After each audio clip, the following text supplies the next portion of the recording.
Good evening, ladies and gentlemen. Can I draw everyone's attention to page 3 within the agenda, which sets out our details regarding fire safety instructions and the webcasting arrangements. In the event of the fire alarm sounding, please leave the building via the nearest exit and make your way to the assembly point located in the market car park adjacent to the Civic Suites building. Please do not return to the building unless given permission by council staff. Thank you.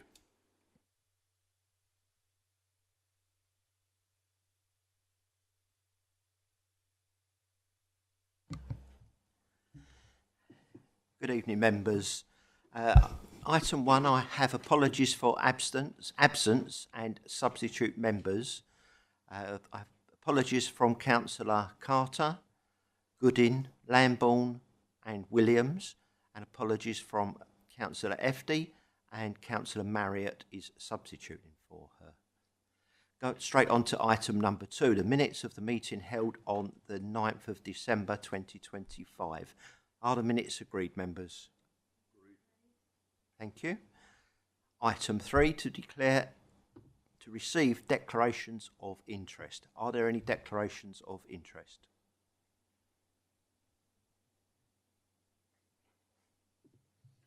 Thank you, Chair.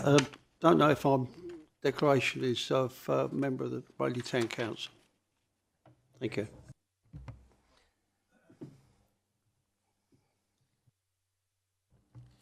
Yes, I'll declare that I am a user of the bike track over at Groverwood on occasions.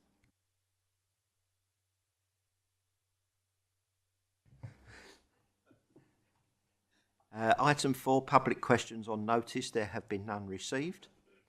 Item 5 is the Chair's update, and the report begins on page 11. This report provides an update to members in relation to areas covered under the terms of reference of the Environment and Climate Change Committee. This report is for noting, but do we have any questions from members of the committee? No. So is that report noted, members? Thank you.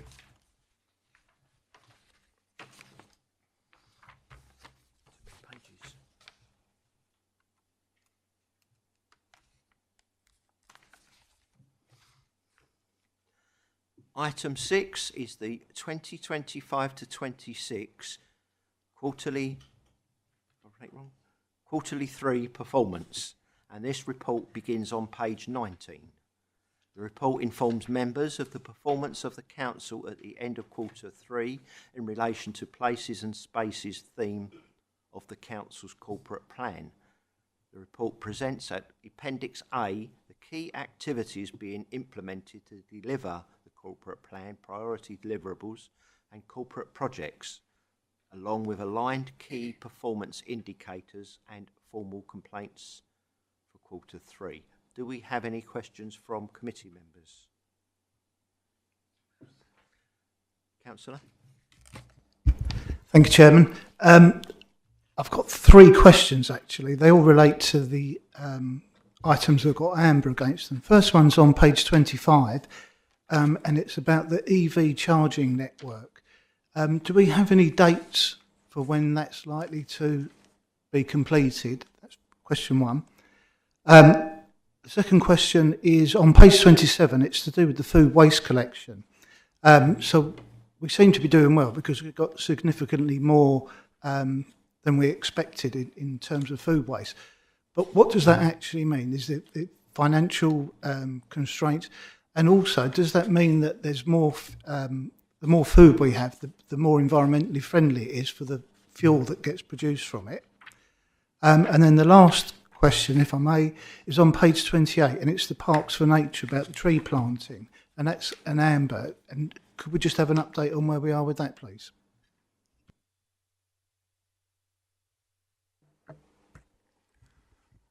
Good evening, members. So I think the one thing I would say with quarter 3 report, when we're nearly at the end of quarter 4, is that things do move on. So I think please say that some of those ambers are probably greens now generally. But if I go back to your first question around the EV strategy, I would have to seek advice from the sort of from other officers about the precise dates on that, because I'm not directly involved, but it's something we can certainly circulate back around to members if there's been progress on establishing those dates. But we are kind of a little bit at the whim of Essex County Council on how this project moves forward. With regards to the food waste, I mean, I think we touched on it again on further reports as well, but you're right, the tonnage has been remarkably good, I think more than we anticipated. So certainly we would have probably anticipated around about 50 tonnes a week, and we've been collecting around about 90 tonnes. So it's significantly more than was anticipated. We had contingency to allow for that. I mean, ultimately there could be a longer term cost to the service, but we are looking at how we can absorb that within the existing costs at this time. So that, there was additional costs in this year, but they were budgeted for. I think we always expected there to be a contingency amount to be used. It's going forward that it could be a challenge, but certainly we're looking to try and rationalise that down to 3 rounds again. At the moment we're using 4 rounds, but we think with a bit of tweaking we should be able to get it back down to 3. And I think on the trees, if I pass over to Mr. Aldridge to comment on. Thank you, Councillor. So I believe that's just an error in the report. So all those trees were planted, and that project's actually complete. So we'll get that amended for next time.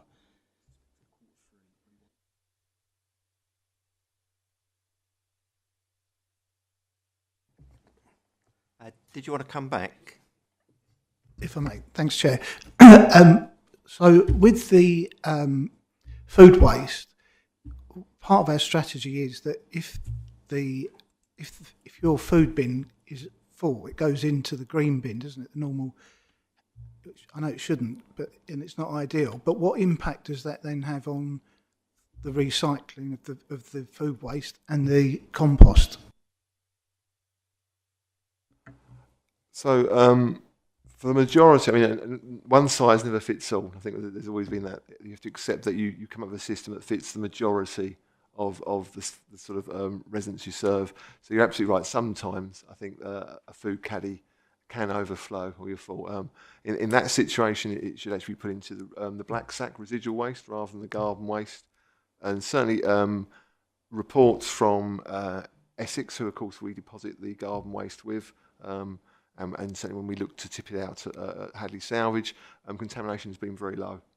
So I think we've been pleasantly surprised by how successful really the rollout of the service has, because I think you're right, there is a risk that people continue to contaminate the garden waste because that's what they've always done.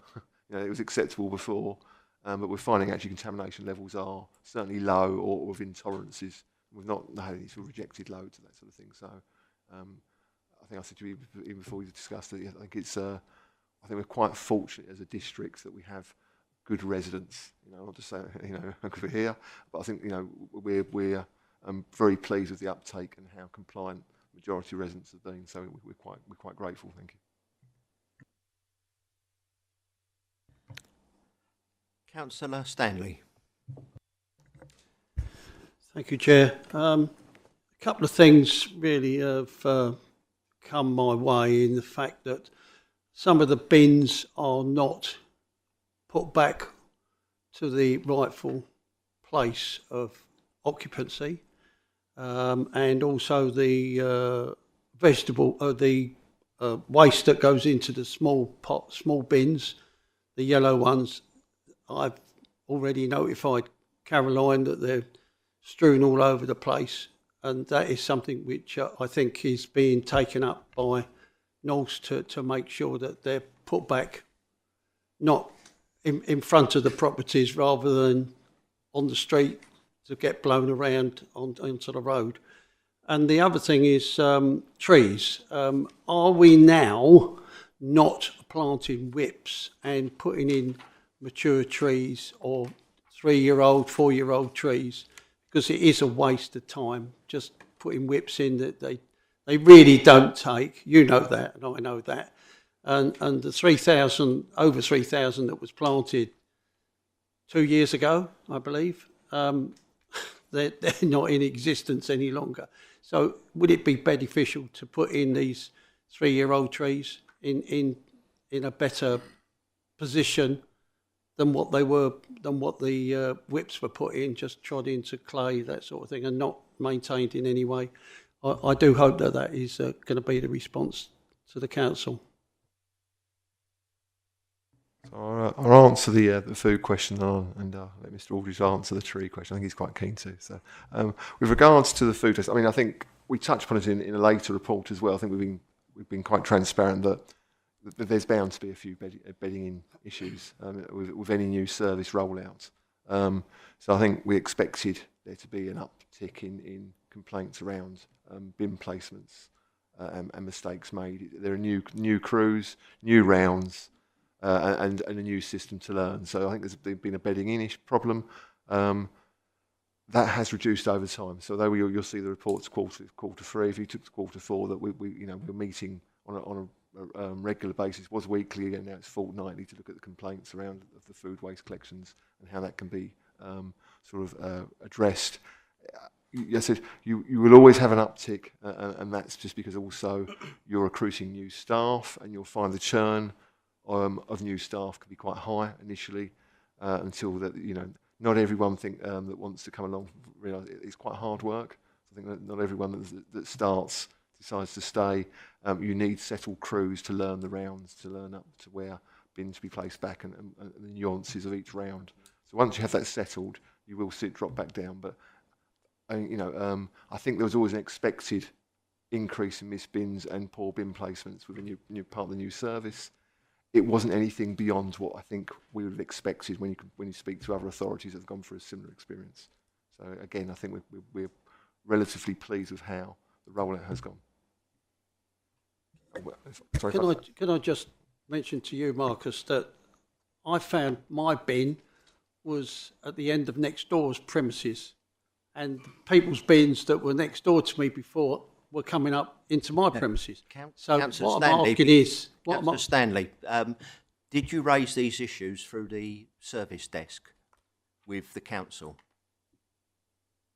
what I was going to ask the Marcus was, is there a particular time lapse in collecting bins, or it seems to be sort of rush and tear sort of thing, rather than being able to put the bins back as where they should come from?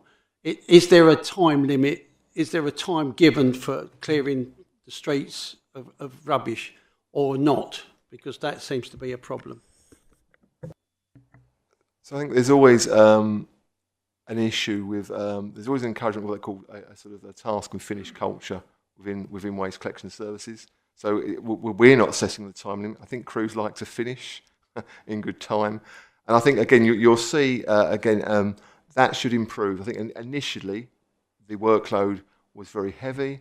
The rounds were slightly disorganised. It takes a while to work out the exact route you want to do. The crews have to get into the rhythm of a collection system. I compare it to perhaps many more people may understand if you've done a paper round. I don't know if anyone's done a pre-collection rounds, but if you've done a paper round, then the explanation would be that you begin to know which paper's put through what door without even having to look. And it's very similar with bins. You begin to know exactly what route you're going to take. If you have to go through a clipboard working out which road you're going to go down, it slows you down. Once you're into the rhythm of a round, and you know, I'm going to run round, I'm going to take the vehicle back there, I'm going to swing round to there, and it becomes second nature, then the time, it becomes a little bit shorter in the amount of time. So I think you'll find the crews have got enough time to collect it, is what I'm saying now. But certainly initially, it was an ask of them, yeah. My point, Councillor Stanley, is if you get a problem with the bins, if you report it through the system, then it gets logged on to the system that there's a problem with the bins in a particular area. So I would encourage you and residents, if they come to you, to actually report the bins through the system, because then it gets logged on NORS's system that there is a problem. So if you can do that and encourage your residents to do it, that will help the system a lot, because it would actually show up the more of a number of any faults that's happening within the system. Thank you. Mr. Aldridge, did you want to answer the question on the trees? Thank you, Chair. Thank you, Councillor. So in short, yes. I think unless already previously agreed, our focus this year will be on replacing those trees that are felled due to dead, dying, dangerous trees with standard trees, so larger trees, as you say, but ensuring that there's watering systems in place. So very much agree with the increasing drought that we're receiving in Essex, and speaking with our neighbouring authorities, most whip planting didn't survive the last 2 or 3 years. I think we had a success rate of about 50%. So in short, yes. Our main focus this year is to be replacing with standard trees and ensuring there's watering in place. Councillor Cross. Thank you, Chair. The page 24 goes into how far we've got with our route to carbon neutrality by 2030. And it's disappointing really to see that it's amber rating on each of these. I know we're doing good things in the council to reduce carbon emissions, going over to HVO fuel, or trialling it anyway. But we really have missed an opportunity to significantly reduce our carbon footprint by not going ahead this year with the solar PV on the roof of the Mill Hall. We got planning permission through approved on the 29th of January. But Can I stop you there? That's not within this department, I don't think. The solar I'm talking PV. about climate change. That's but very the much solar, within the this. solar PV on the Mill Hall comes under a different committee. I'm saying we missed an opportunity to reduce our carbon footprint by putting solar on the Mill Hall. Right. Now, I'm just saying it's not part of this committee. it's not part of this committee to decide whether we have solar on the Mill Hall. I appreciate that. It's been taken out of the budget, so I'm saying we've missed an opportunity to reduce our carbon footprint significantly. I had solar installed at home last May, so it's not even been in a year. And during that time, I have reduced my CO2 emission by 6,985 kilograms of CO2. That's the equivalent of planting 7,006 trees. That's quite significantly above the number of trees that Rochford Council have planted, or Twiglets planted. I've saved 862 litres of oil. Sorry, Councillor Cross. Can you stick to the points that's on the agenda? This what you've done at home has got nothing to do with what this committee is discussing. Would you please stick to the agenda? All right, I appreciate that, Chair, but we're talking about how we're doing against our objective of being carbon neutral by 2030. And I'm pointing out that we've missed a golden opportunity to significantly reduce our carbon footprint by not having the solar on the Mill Hall. So that's my point. Thanks for allowing me to make it. Thank you.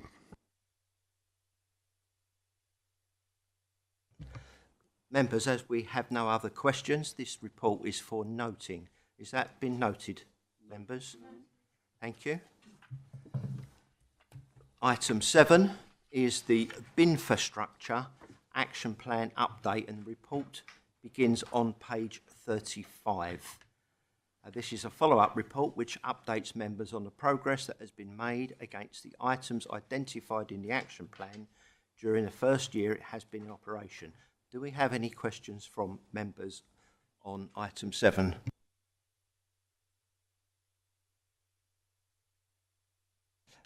Councillor Stanley. Thank you, Chair. Could you tell me if the bin replacements are going according to plan? Are they being reported, and how many bin replacements are we expected to do or have done, please?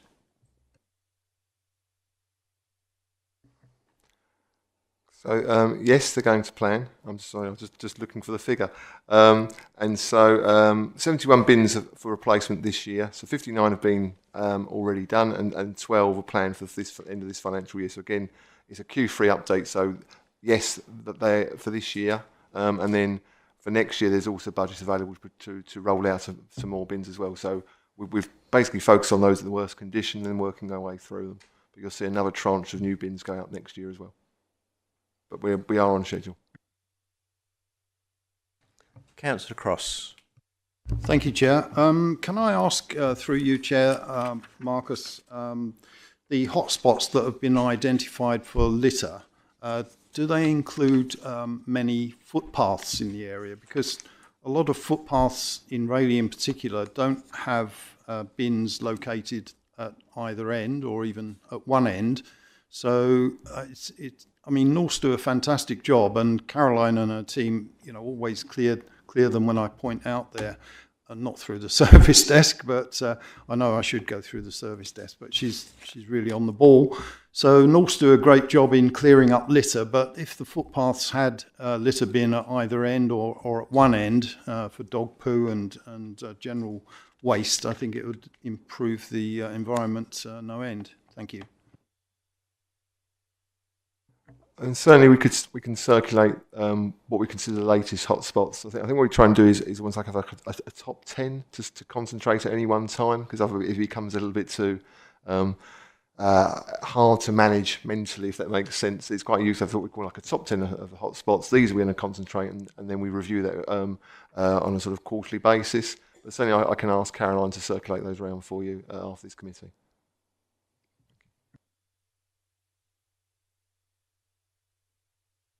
Councillor Squires-Coleman. Thank you, Chair. May I ask through you how the enforcement of identifying people who are using litter bins, how's that going? I notice it's on Amber at the moment. I just wondered if there was an update since this was printed. So the main action is we need to establish an enforcement resource. So at the moment we have an advert out for a post, which will have enforcement as part of that, and we're also looking at whether we could engage with a company to undertake some of that enforcement for us as well, similar to many of the other authorities locally, and that's something we probably look to bring back to the June / July, whenever the committee is for this in the next sort of administration, for a bit more detail. So it's something we are looking into. So certainly we'll have our own resource again that we used to have previously. So that post has gone out. They're not always hard. They're quite hard to sometimes employ too. It's not the most appealing work for some people, but I think we'll find the right person eventually. But it's I think we're also need is kind of some sort of security firm that undertake enforcement as well. I think that is a thinking.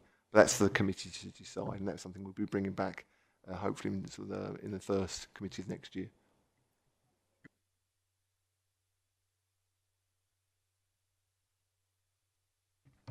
Okay, members, with no more questions, item 7 is another report for noting. Has that report been noted? Thank you. Now come to item 8, the Grove Woods Rayleigh bike track, and the report begins on page 43. The bike track at Grove Woods Rayleigh has developed informally over many years as local cyclists created and expanded a series of jumps and trails. Although never officially designated as a facility, it has become well used by young people and families and councillors, while also raising concerns about environmental disturbance and safety. This report sets out a proposal to retain the track for public use by formalising, budgeting and managing it appropriately. And I invite questions from committee members. Councillor Stanley. Thank you, Chair. As I remember rightly, this was a meeting took place with a group of people that wanted the bike track 2 years ago, of which we met with them.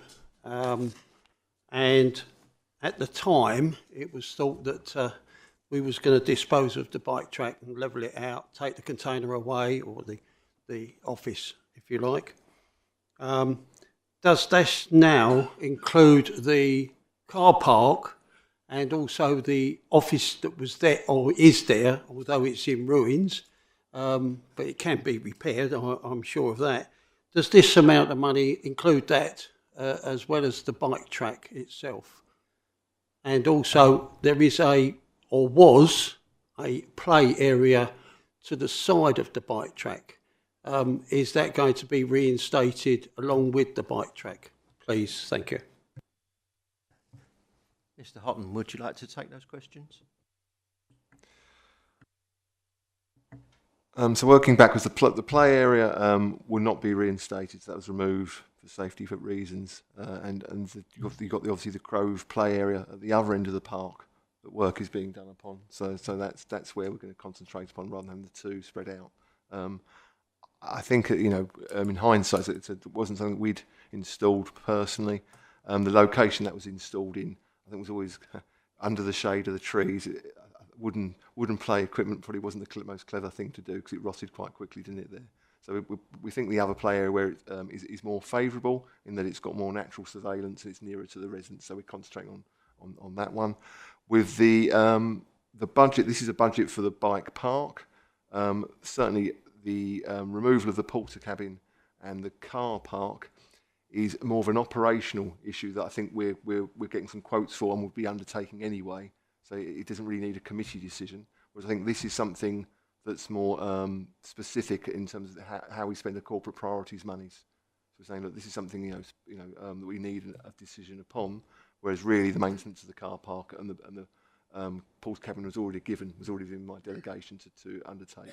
So that's why you won't see that within that report. But they are going to be dealt with separately. So this is just purely on the bike park track. Just touching on your aspects, right? I think there has been a history of various clubs, and I think it says within the report, coming forward, wanting to undertake a bike track to their own agenda, if you wish. And some of those have been more compatible, I think, with wider public interest. So some have wanted to fence them off and run them almost as a private bike track and have more of a sort of trick sort of element to it. I think what we're doing is saying, look, let's go for a sort of entry-level bike track that anyone can use. It's safe for anyone to use, and that way it's more encompassing for the sort of locals to use. I think what we're not doing is suggesting that we're going to put in something for that you can undertake tricks off a BMX on, and it's a high-risk sort of track. But it's I think we've got there now. I think that's why it's stalled previously. Is we had clubs come forward going, they wanted it for more specific sort of use, whereas we're saying this is more of a generic use, more for the likes of the council or perhaps or children to go along safely on a bicycle. Thank you. Councillor Cross. Thank you, Chair. Yeah, I've used this track on a couple of occasions when I've been out on my mountain bike with my grandson, and it is a bit dangerous in places. I've come off a couple of times, and it is quite hairy. I'm pleased to see that money is being allocated to bring it up to modern safety standards, etc. I'm just really wondering, the £93,500, it does seem a lot of money. I'm sure it's been estimated fairly, but signage installation, £5,000. What sort of signage would be required? Just to show people it's there. I think they know it's there already, those that use it. So I'm a bit confused about that and some of the other costs. But the question is really, is this money in the current budget, or is it likely to happen at some stage in the future? Thank you. So the monies are available now. It's within. So it's a sort of a review of the corporate priorities. So in speaking with sort of administration, that they feel this is worth putting forward as part of their corporate priorities pot. So this is hence why it's coming forward now. But no, the monies are available. So we could, if it's approved this evening, we could probably commence on this fairly quickly. Can I ask? Sorry, Chair. Can I ask particularly about the sign and £10,000 contingency? Thank you. So yeah, with the signage, we include the design of the signage, but various signage. We wouldn't be looking at just putting one sign in. Got the installation of the signage, etc. So, sorry, the installation of the signage, various signage. So not just one sign. So we'll be looking at multiple signs around, designing the signs, and then what will probably also fall into that is the other small furniture bins, and benches within the site.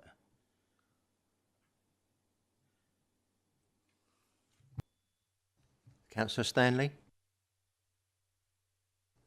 Thank you, Chair. The one thing I've got to say is that it was 2 years ago, as I remember rightly, when this was discussed and there wasn't a budget for it. And it was then that it was shown to us, or shown to me, that there are several young people that do use it. And I'm pleased to say that and councillors, obviously. I'm pleased to see that we are putting in some sort of amenity at that end of the district, shall I say, which obviously there's the budget set. There seems to be something in the budget for this, and I'm pleased to see that we're going to do that. Thank you. Members, do we have any other questions on this item? Then I will move it to a vote. I will move the recommendations set out on page 43 of the report, that the committee approves the allocation of £93,500 from the corporate reserve to fund the installation of the Grove Wood bike track. Do I have a seconder? Councillor Marriott. Can I have a vote by show of hands, please? For?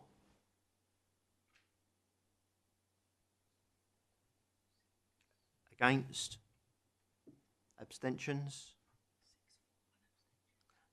Thank you. That motion is carried. Thank you, members.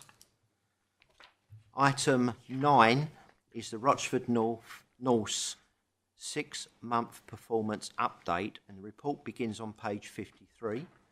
The report compares the Rochford North's performance in Q3 in 24-25 with their performance in Q3 25 to 26. Do I have any questions for committee members?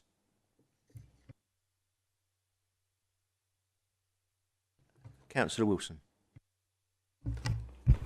Thank you, Chairman. I've got a question. It's on page 55 and it's about heavy bins and contamination. So the contamination of the recycling bins has gone up.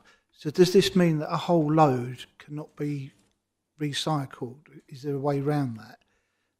And as a follow-up, as a suggestion, or not a suggestion, do we keep a track of people that are contaminating their bins? So do we know, are there areas, can we spot any patterns with that? And also, can we run some sort of awareness campaign for people that, so they know what the effect is if they contaminate the bins? Mr. Houghton, would you like to take those questions? So we work closely with Essex to do some promotional works, and I think there's been some more targeted works again about recycling and promotions. We have done a sort of food waste campaign last year, and we did do some targeted recycling promotion last year as well. I think it works to a point. I think sometimes there's a bit of a saturation on these sort of things. In many ways, I wouldn't take that necessarily as there's more contamination. I think what we've asked is that the crews take a bit more time to actually record contamination. So sometimes it's about, again, the crews remembering that when they get a bin, we're quite clear, if you're not going to empty that bin, that you've got to state the reason, otherwise you're going to have to go back and empty it. And so I think they've got better at basically recording that if it is contaminated, and it does cause some conflict with residents, but I think we be quite clear, it takes longer for the crew to record a bin has been contaminated and take a photo of that bin than it would be to empty it. I think sometimes I think it's the other way around. So but we're finding just by saying sorry, we can't come back and collect that, you're going to have to remove the contamination, does send a message in itself. But I think at times, the best one in the world, the education's quite. I think truthfully, anyway, is if we went back into the schools and started doing that sort of level of campaign, we don't have the resource for that, and even Essex don't at this stage. I think it's quite hard to engage at our age, isn't it? We get saturated with so many other different things. But the easiest way is what they're doing there is actually I wouldn't say the contamination. So if I took you to what's actually tipped off at our recycling centres, we're not seeing an increase in contamination in the actual overall loads, or we're not having any more loads rejected. It's just that the crews are being more vigilant, so it's at the front end we're actually doing more work. Councillor Squires-Coleman. Yeah, I'm sorry, I couldn't hear very well in your answer, so I'm not sure if you answered this. Regarding the heavy bins, so there's been an increase from 7 to 39. I don't suppose that seems a lot in the big scheme of things, but still it's a big increase. Is there a general reason? Can you pinpoint why this is happening? I think, again, I think we've spoken to, but it's such a small data set to have really any sort of confidence in whether it's a trend or not. But I think, again, with the contaminations, I think it's more that the crews are learning to record things correctly. You know, I think so. If you allow a crew just to not pick up a bin, but not say why they're not picking it up, they will do so. But if you say you're going to have to go back if you do not record the reason why you did not collect that bin, there's an incentive. And I think what you're finding is crews are actually recording what they're meant to be doing a bit better. So I don't think there's been more heavy bins. I think we're just reporting aspects at this stage. I mean, that's certainly anecdotally how it's been reported back. The crews aren't saying, gosh, there's a lot more heavy bins out there. I think the data is just being collected better. And I'm sorry, can I come back? This might seem an ignorant question. Do people know generally about putting stuff in that's too heavy? I mean, I'm sure I've done it. It is a hard area to I mean, because you can't really say this is a weight. I mean, we don't say people start weighing their bins. It's a judgment call. I mean, I think it obviously states it on the website. I think most bins, it's quite, you're absolutely right, I think, but most bins seem to apply common sense, so we don't have too many instances of it. It has got to be extremely heavy. So, I mean, so what you'll find is the actual lifting equipment on the back of the vehicle won't take it even. So, you know, if it's too heavy. There's a I mean, certainly, it's a good question, and I'm just trying to think if there's a convincing answer. But I'll be honest, I think you're absolutely right. To some extent, it's a matter of individual judgment. I think, you know, clearly most people's judgments are correct. I think actually even then, some of those heavy bins, they do hold their hand up and go, well, I did wonder. You know, very rarely do I get someone go, that bin isn't heavy. You know, we don't get many. Most people do hold their hands up and go, okay, perhaps I shouldn't have put quite as much in this time. So there just seems to be a certain level of common sense. Councillor Cross. Thank you, Chair. I think I'm right in saying that we don't recycle waste that's collected from the bins at waste bins around the town and parks, and as the outdoor events, it sort of is classified as commercial waste. And of course, with our binfrastructure policy of not having dog waste disposal bins separated, it kind of contaminates all the contents of the regular bins around. So it's just a shame that we don't recycle the waste that's collected other than from households in a similar way. So I wonder how we can rectify that.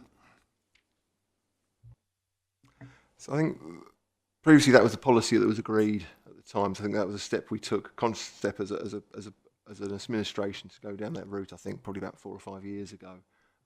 So it's something that can be revisited. And I think, you know, that's something for perhaps the committee to suggest and the chair to suggest that we can revisit and put a report forward. But it is, from experience, a great deal of the recycling is contaminated to such a degree that you end up treating as residual. I think there is merits for events to encourage recycling. You tend to see, sort of festival type events, recycling is possible on those days. I think but it is quite hard in the high street elements to have a specific recycling bin that's clear. That may, again, I think I would want to pause slightly because we've got obviously things like the deposit return schemes now coming in. We want to see what kind of impact that has on the sort of street waste, if you like. You'd like to think people are going to start wanting to keep their plastic bottles because there's a value to them.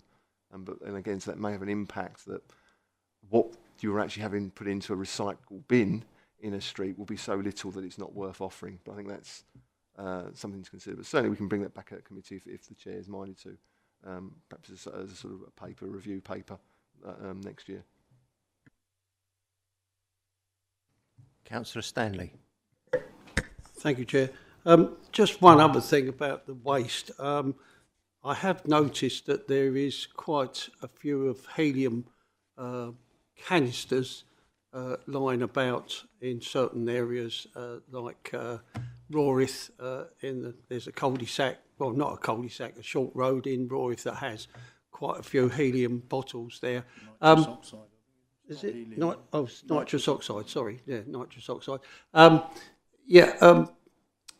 Is the refuse collecting those, or where do you dispose of those if you can't dispose of them in a bin, which you shouldn't do in any case? But should I come across any? I mean, where do I go with those, please? Thank you. So if these are found in a public open space or on the public highway, then you contact the council to collect them as fly tipping, and we'll collect those.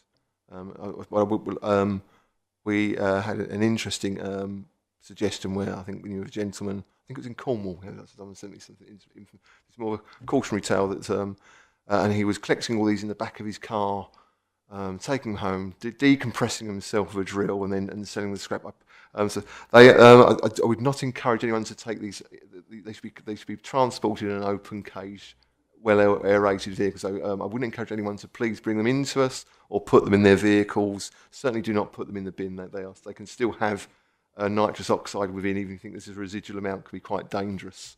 Recycling them is a challenge, so there's actually quite a cost of disposing of them. But we are licensed and geared, obviously, to do so. Residents are not, so please contact us to collect them, please. Thank you.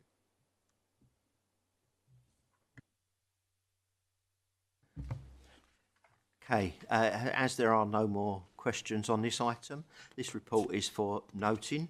Has that been noted, members? Thank you. Item 10 is the Rochford Waste and Recycling Collection Policy Update, and the report begins on page 61. Do we have any questions, members?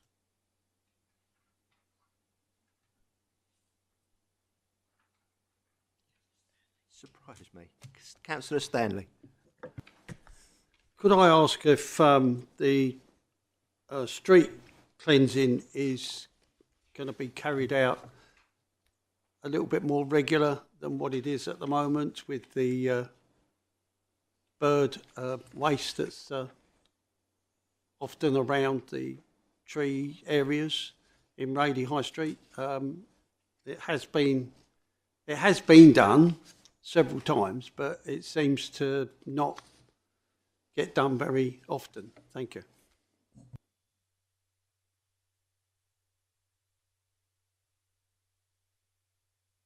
So I was just conscious that it doesn't really relate to the policy, if it's the waste collection policy. I'm certainly happy to discuss it offline. I might get told off by the chairman if we go off too much on a tangent. Thank you.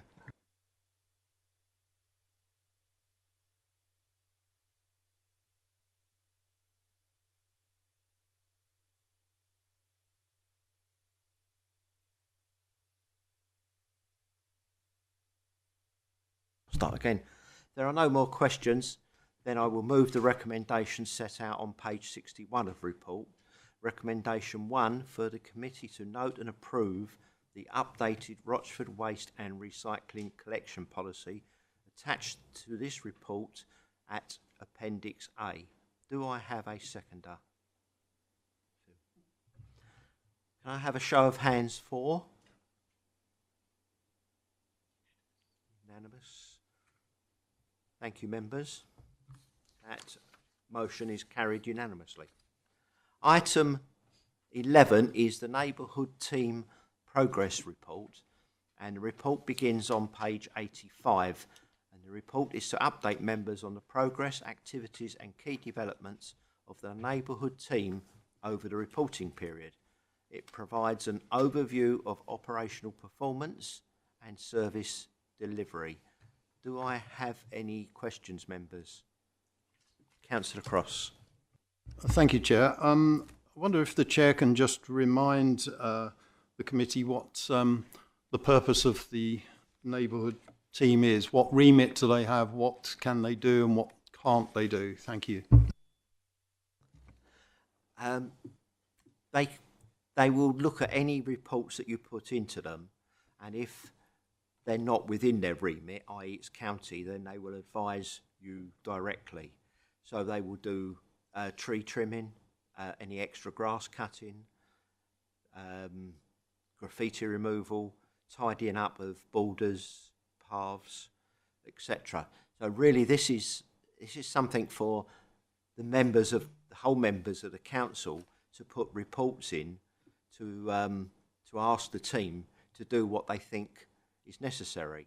If it's not within the remit, then someone will come back to you and say that this is not within this remit of this team, and they will put you in the right direction, or they will advise county or someone else for it. I think that's about right, Mr. Houghton. There's nothing else, is there? Go on. I mean, there is some overlap, I think, with what I know the discussions are thought around what the highway rangers did previously, what Essex should be doing, but I think it's above and beyond, I think, what is viewed as statutory. So if we want something done to a slightly higher standard, or I think I said before, there is a view an overgrown footpath should be cleared, and that should be Essex's role, but their view could well be that you can cross the road and use the other footpath. I mean, that's the answer we all have at times. I don't think that's very satisfactory for us as a district, so I think what we're doing is we're just doing work that I think feels like it ought to be council work done by someone, if that makes sense. It feels like the right thing to do. I think a good example is I think probably is Holbridge Road. I think if you go along there, that's been cut back and widened. Traditionally, you could argue that's a highway role, but the pavement was still wide enough to be used. It just doesn't look very nice. Whereas I think what we've done is we've cut it right back and we've widened it back to its original extent.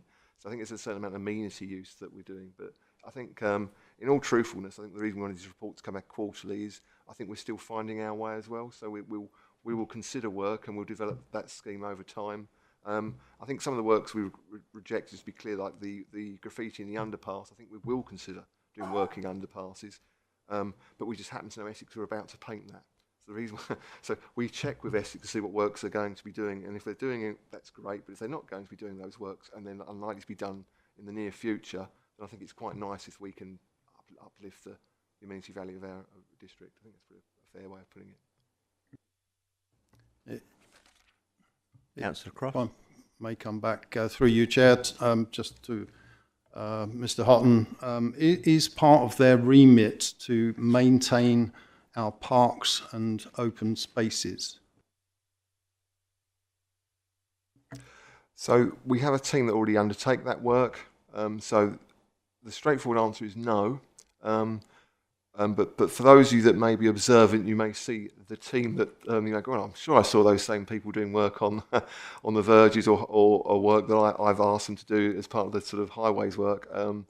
What we will do is logistically, for example, if cutting back a hedgerow requires traffic work, then quite often the best thing to do is use the entire open spaces team to undertake works for the sort of of that side. What we'll then do is we'll say, well, actually, so as we've used sort of 6 sort of persons' days, man days on doing this work, then we owe some back to open spaces. So you see the whole team going to open spaces, then blitz an open space. So it's how it's suited, but certainly there is already an open spaces team to uplift those open spaces. If I can just come back, the election address that was sent to every council taxpayer in the district has renamed it the Neighbourhood Action Team, dedicated to improving and maintaining our parks and open spaces, reflecting our commitment to cleaner, healthy environments. So I don't think the team has been renamed, but according to Councillor Belton, it has. And they're responsible for maintaining our parks and open spaces. Can you comment on that? I think she's used the whole of the Green Spaces team within that report, or the address that went out on the rates. I think she was talking about the whole of what open spaces do and the neighbourhood team do. So I think she just put it all together in one address. but I didn't write that, so I can't be responsible for that. Thank you. Okay, so still the neighbourhood team as far as you're concerned, not neighbourhood action team. Okay, thank you. It's not the only anomaly in her letter, but that's the one I mentioned because it's relevant to this item. Thank you.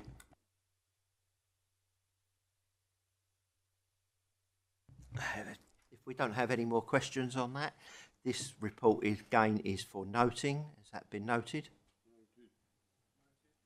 Thank you, members. I come to the last item, which is item 12, the committee work programme. The report begins on page 93 and it sets out the work programme for the committee for the forthcoming municipal year, which can obviously change if the administration changes. Do we have any questions on the work plan? Councillor Wilson. Thank you, Chairman. I appreciate that this work plan is for this municipal year, and we can't give a future administration a work plan to work to. But is it possible to put a marker down for making sure that we coordinate when we've got the local plan produced, how that affects climate change? So this committee has a way of I don't know what you say, it's not monitoring it, but it's tying up. It's to make sure that the local plan, any impact that it has on climate change, is reflected in our committee's plan.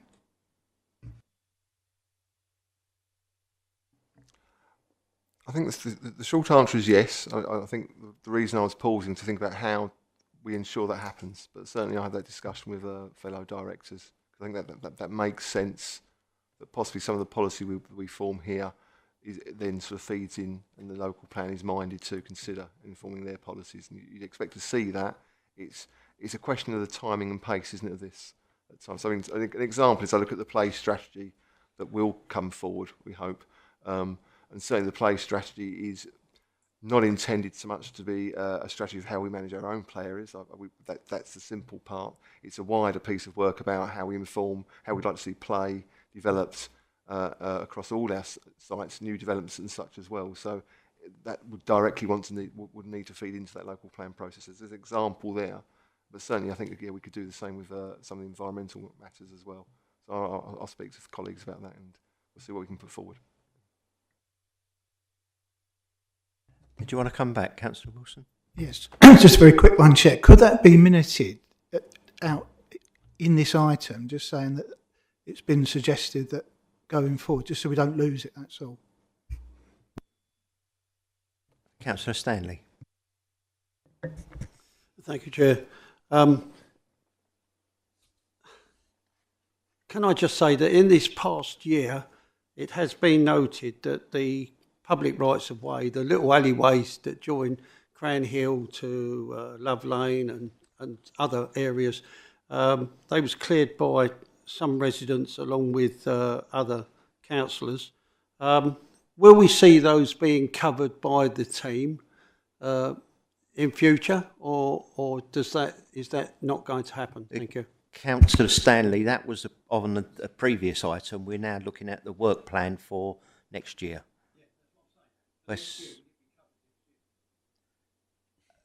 We'll have to address that one next year. If that's something you're on the committee and you want it brought forward, then it's something you can make a suggestion for. But we're looking at the work plan for next year. It's for the committee, not necessarily what they're going to go and clear. Do we have any other questions? Okay, members, the committee work programme is again for noting. Has it been noted? Thank you. That now concludes the business for this evening, and I thank you all for your attendance. And the meeting is now closed at 9:25. And if 8:25, yes, I've got my glasses on as well. 8:25. And just like to say, any members that are up for election in May, good luck.